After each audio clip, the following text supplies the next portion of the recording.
Arestado ang isang rallyista matapos umanong pukpukin ng lata ang ulo ng gwardya ng Department of Justice.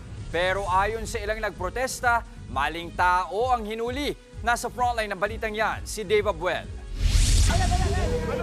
Nauwi sa gulo ang protesta ng ilang grupo sa tapat ng tanggapan ng Department of Justice sa Maynila kahapon. Patapos na sana ang rally tungkol sa kawalan ng hustisya sa ilalim ng Administrasyong Marcos nang makita ng isang security guard ng DOJ ang isang rallyistang nag-spray ng pintura sa pader.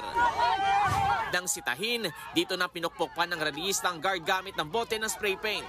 Agad inaresto ng mga pulis ang isang 53 years old na lalaking sinasabing nanakit.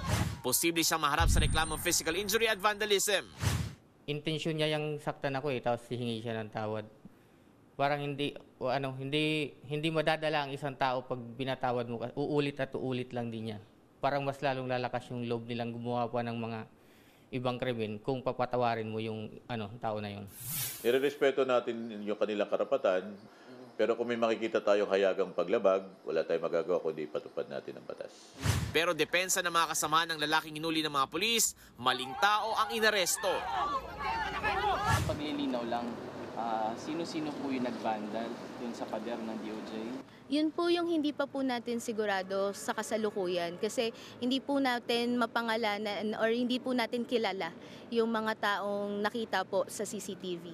Bine-verify naman ng mga pulis kung ang kanilang inaresto ay miyembro na nagprotest ng grupong Bagong Alyansang Makabayan Timog Katagalugan. Ayon naman sa grupo, wala dapat lugar ang pananakit, pang-aaresto at mga gawa-gawang kaso sa pagpapahayag ng demokrasya.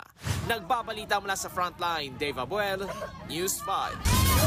Kaugnay ng balitang yan, sinabi ni Justice Secretary Boyeng Remulla na susuportahan nila ang kanilang security guard hanggang sa makamit nito ang hustisya. Mga kapatid, Jiggy Manikad po, iba na ang may alam at may pakialam sa panahon ngayon. Para sa konkreto, kumpleto at komprehensibong balitaan sa Frontline, mag-follow at mag-subscribe sa social media pages ng News 5.